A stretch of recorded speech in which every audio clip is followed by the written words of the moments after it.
Doctor Ambedkar के खिलाफ वो बड़े नेता थे जिनकी एक चाल ने इस देश को सदियों पीछे धकेल दिया। असली गद्दारी जानिए आज भारत जिस संविधान पर गर्व करता है, जिसकी वजह से हर नागरिक को बराबरी का हक मिला, उस संविधान के निर्माता डॉक्टर भीमराव अंबेडकर ने उस वक्त वो लड़ाई लड़ी थी जब पूरा सिस्टम उनके खिलाफ था। आज हम उनके विचारों की बात करते हैं, लेकिन उस समय उनका विरोध करने वाले कौन थे? वही लोग जिन्होंने अंबेडकर के सपनों को कुचलने की पूरी कोशिश की। उन्होंने सिर्फ डॉक्टर अंबेडकर का नहीं बल्कि पूरे भारत के दलित, बहुजन, शोषित समाज का गला घोंटने का काम किया। लेकिन इस कहानी में सबसे बड़ी बात यह है, डॉक्टर अंबेडकर जैसा कोई नहीं था, ना है, ना होगा।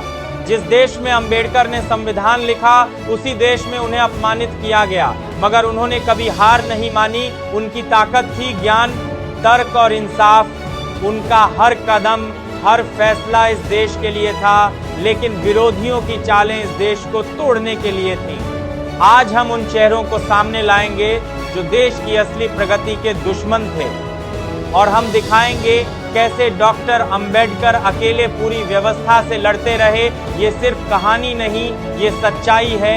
डॉक्टर अंबेडकर के खिलाफ सबसे बड़ा और संगठित विरोध उस समय के बड़े नेताओं से ही आया था। नाम लेने में संकोच नहीं होना चाहिए। गांधी, नेहरू और पटेल जैसे नाम जो आज इतिहास में बड़े सम्मान से लिए जाते हैं, उन्होंने अंबेडकर की राह में सबसे ज्यादा रोड़े अटकाए। सबसे पहले बात करते हैं गांधी की।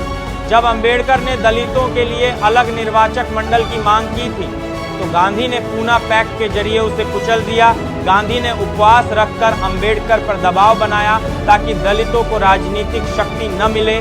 सवाल यह है, अगर गांधी वाकई सबके हितैषी थे तो उन्होंने दलितों के अधिकारों पर सौदा क्यों किया? क्यों अंबेडकर की राजनीतिक आवाज को खत्म करने की कोशिश की गई? दूसरी तरफ नेहरू का रवैया भी कोई अलग नहीं था। जब अंबेडकर ने हिंदू कोड बिल लाकर महिलाओं को अधिकार देना चाहा, तो नेहरू सरकार ने उसे संसद में पास कराने से रोका। आखिर क्यों अंबेडकर के आधुनिक भारत बनाने के सपने को बार बार रोका गया? और पटेल, जिनके बारे में कहा जाता है कि वो भारत के लौह पुरुष थे, वो भी अंबेडकर से कई मुद्दों पर असहमत थे और खुलेआम उनकी आलोचना करते थे। ये वही लोग थे जिन्होंने पर्दे के पीछे अंबेडकर को नीचा दिखाने में कोई कसर नहीं छोड़ी। लेकिन अंबेडकर अकेले नहीं झुके। उनके पास न सत्ता थी, न भीड़, बस एक कलम थी, और वही कलम आज भारत की सबसे बड़ी ताकत बन गई। जिस संविधान पर भारत चलता है, उसकी बुनियाद अंबेडकर ने रखी थी। अगर उस वक्त गांधी, नेहरू, पटेल की राजनीति न होती तो आज भारत कहीं आगे होता। इतिहास के पन्नों में जो लिखा गया है वो अधूरी कहानी है।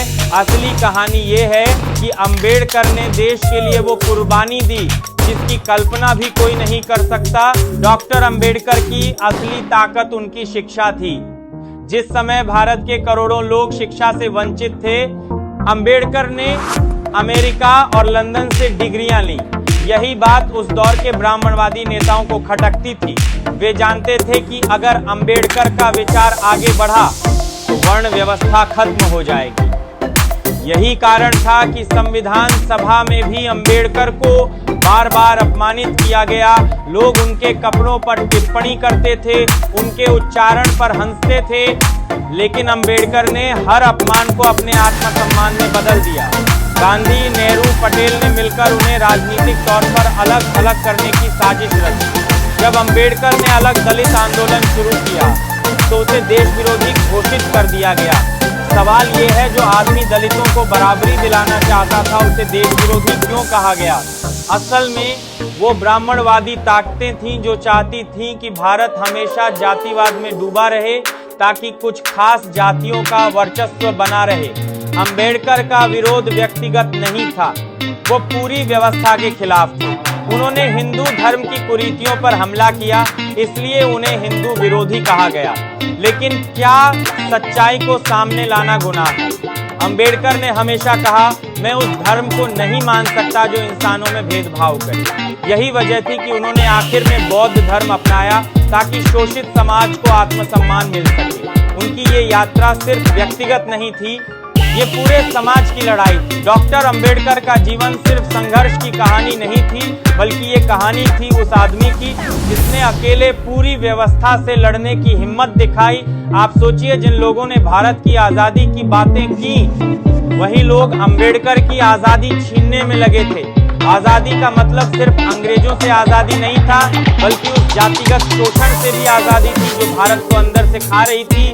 लेकिन जब अंबेडकर ने दलितों के लिए बराबरी की मांग रखी, तो नेहरू और गांधी जैसे बड़े नेता सामने आकर उन्हें रोका। क्या ये वही भारत था जिसके लिए करोड़ों लोगों ने कुर्बानी दी थी? हिंदू कोड बिल इसका सबसे बड़ा उदाहरण है। डॉक्टर अंबेडकर ने जब महिलाओं को समान अधिकार देने की बात की, तो संसद में हंगामा हुआ।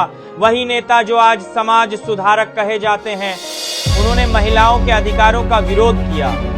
अंबेडकर ने बार बार कहा, अगर भारत को आगे बढ़ाना है तो जातिवाद और लैंगिक भेदभाव खत्म करना होगा।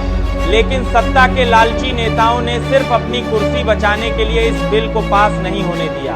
आखिरकार थक हार कर अंबेडकर को कानून मंत्री के पद से इस्तीफा देना पड़ा।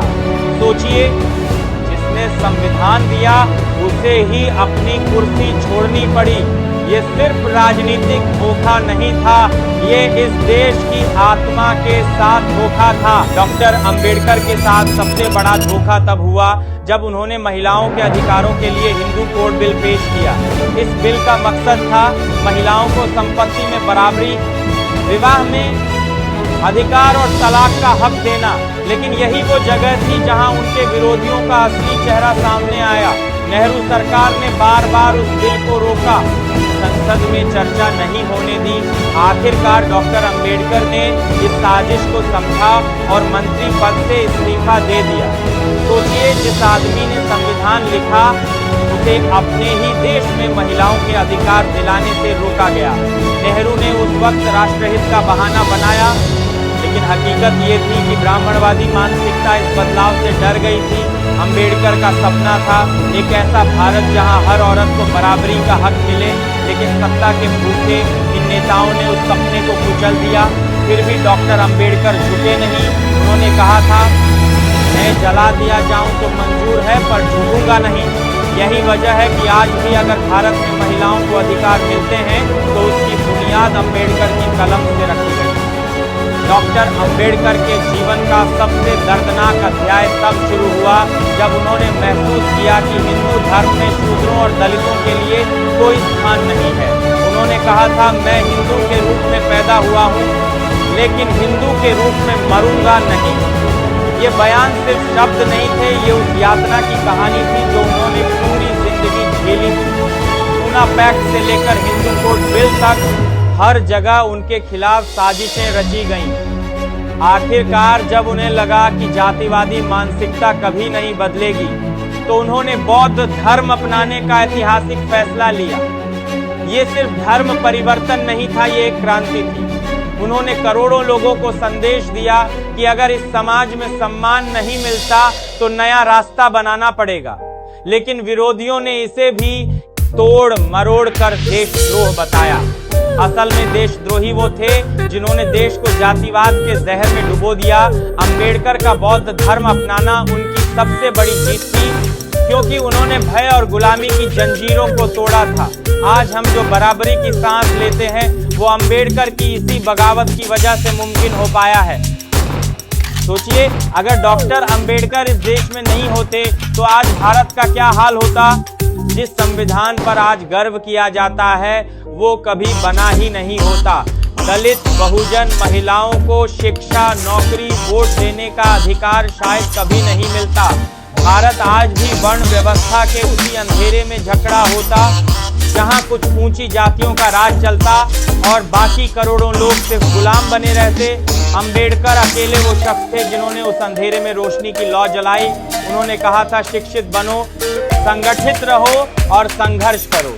अगर अंबेडकर नहीं होते तो शायद आज भी हमारे समाज में छुआछूत खुलेआम चलता, दलितों का मंदिरों में प्रवेश रोक दिया जाता, महिलाएं बिना अधिकारों के जीने को मजबूर होती। अंबेडकर ने भारत को संविधान ही नहीं दिया, उन्होंने आत्मसम्मान का पाठ पढ़ाया। उनके विरोधियों ने भारत को जातिवाद में डुबोने की पूरी कोशिश की, लेकिन अंबेडकर ने इस देश को संविधान, शिक्षा और बराबरी का रास्ता दिखाया। असली भारत, असली आजादी तभी आई जब अंबेडकर ने कलम उठाई। और ये सच कभी कोई मिटा नहीं सकता। डॉक्टर अंबेडकर के विरोध में खड़े हुए नेता सिर्फ विरोधी नहीं थे, बल्कि उस ब्राह्मणवादी सोच के प्रतिनिधि थे जो सदियों से दलितों और शोषितों को दबाकर रखना चाहती थी। अंबेडकर की सबसे बड़ी ताकत यही थी कि उन्होंने उन चेहरों को बेनकाब किया जो ऊपर से देशभक्त दिखते थे लेकिन असल में जातिवाद के पोषक थे। अंबेडकर ने अकेले वो कर दिखाया जो करोड़ों लोगों का सपना था, बराबरी, न्याय और सम्मान। आज जिन नेताओं के नाम पर सड़कें और स्टैचू बनते हैं, असल में इतिहास उन्हें धोखेबाज के तौर पर याद रखेगा। अंबेडकर को कभी सत्ता नहीं मिली, लेकिन उन्होंने विचारों से सत्ता को हिला दिया। अगर आज आप बराबरी से जी रहे हैं तो उसकी वजह अंबेडकर हैं। अंबेडकर ने सिर्फ संविधान नहीं लिखा, उन्होंने भारत को इंसानियत सिखाई। अगर आपको लगता है कि डॉक्टर अंबेडकर के साथ इस देश में अन्याय हुआ, तो इस वीडियो को हर उस इंसान तक पहुंचाओ जो सच्चाई जानना चाहता है। आज भी अंबेडकर के विचार दबाए जा रहे हैं, लेकिन ये हमारी जिम्मेदारी है कि हम सच को आवाज दें। वीडियो को लाइक करें, शेयर करें और चैनल को सब्सक्राइब करें और कमेंट में अपनी राय जरूर लिखिए ताकि पूरी दुनिया जाने कि अंबेडकर का सपना अभी जिंदा है। अगली बार हम और गहरे सच लेकर आएंगे।